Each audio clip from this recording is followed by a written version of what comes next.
Cette semaine à Hockey le Magazine, pour notre segment Parcours au hockey mineur, on a le plaisir de recevoir le jeune attaquant de l'organisation des Sharks de San Jose, Thomas Bordeleau, qui est avec nous. Thomas, ma première question, ce serait comment ça s'est passé pour toi le hockey mineur quand tu étais tout jeune? Je pense que tu t'es promené beaucoup dans ta jeunesse avec évidemment ton père là, qui jouait toujours. Quel souvenir t'en gardes? Écoute, mon hockey mineur était un peu partout à travers le monde.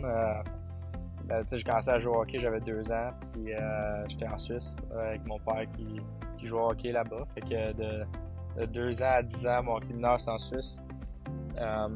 Puis après, à 10 ans, quand mon père a pris sa retraite, ben là, on est revenu à Montréal. Fait que j'ai fait mon hockey mineur à Mascouche, Terrebonne, les Pionniers, les Conquérants, jusqu'à Midget 3. Puis après Midget 3, j'ai décidé d'aller jouer pour le programme américain. Fait que ça a un peu fini ma carrière au Canada, au Québec.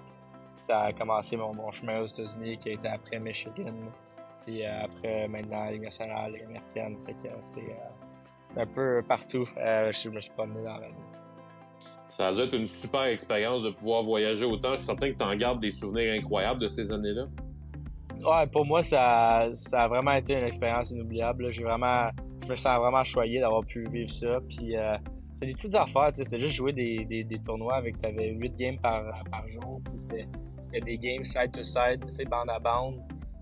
Puis il y avait un buzzer, puis t'étais une minute, t'étais dans une équipe de 6 gars, puis t'avais un buzzer, puis t'avais des chiffres d'une minute, puis c'était boum. T'es sur le banc ou t'es sur la glace, tu te bancs sur la glace, tu joues cross-ice, puis t'as 2 games qui se passent en même temps. Fait que c'est juste des souvenirs comme ça, puis là, tu joues tellement de hockey dans ta journée, puis t'as tellement beaucoup de puck touches, puis je pense que ça m'a aidé énormément dans mon développement. Thomas, parle-moi d'à quel point c'était gratifiant pour toi de créer tous ces liens-là avec des coéquipiers, avec des amis de partout dans le monde comme ça lorsque tu as joué avant de revenir finalement au Québec. Ça doit être des souvenirs pour la vie. Ouais, je pense que quand t'es jeune, c'est gratifiant, puis tout de faire partie d'une équipe, mais c'est aussi, tu sais, que tu crées des liens que, ouais, peut-être que t'as des gars que tu vas plus vraiment voir après, tu sais, dans la vie ou whatever, mais, tu sais, il y a tout le temps un ou deux gars que ça finit que c'est tes meilleurs chums pour le reste de ta vie, fait que c'est vraiment, tu sais, c'est des moments spéciaux que, tu t'as aucune responsabilité, tu vas juste aller à l'aréna pour t'amuser, puis juste aller avec tes chums sur la glace, fait que je pense que c'est vraiment important qu'ils en profitent. Est-ce que tu arrives, Thomas, à identifier quelque chose en particulier que le hockey t'a apporté à l'extérieur de la patinoire au niveau des valeurs et de l'homme que tu es devenu? Ben, pour moi, personnellement, c'est juste ça.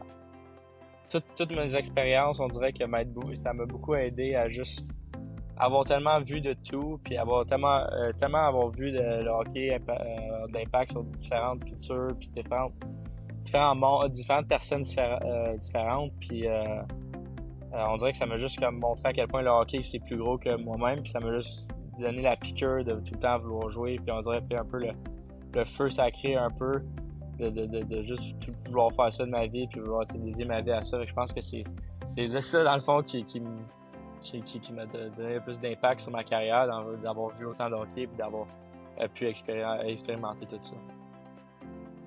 Thomas, c'est une question qu'on pose souvent à des joueurs de hockey professionnels. Si tu avais la chance de reparler à un jeune Thomas Bordeleau âgé de 10 ans, qu'est-ce que tu lui donnerais comme conseil pour vivre les prochaines années de sa vie maintenant avec le vécu que tu as? Profite tellement autant que tu peux. Crée des souvenirs. Fais juste avoir du fun.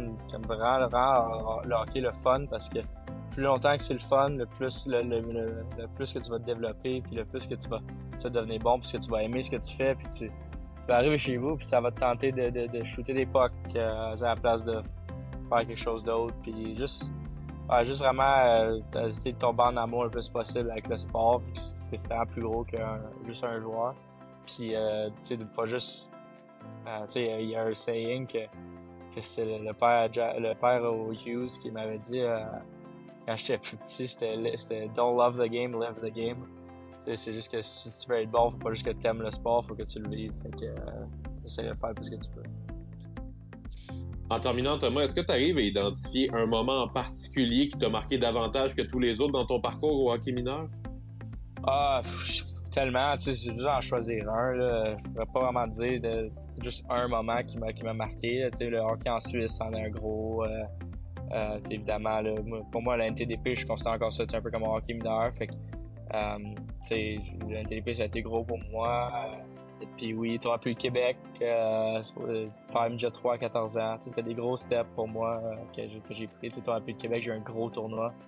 Fait que ça m'a donné beaucoup de confiance pour comment j'étais comparé aux autres 2002 du Québec, des affaires comme ça. Des petites choses comme ça. Ben, merci beaucoup pour les souvenirs, Thomas. C'était un plaisir de te recevoir à Hockey le Magazine, puis la meilleure des chances pour la suite. Merci, c'est gentil. Merci beaucoup.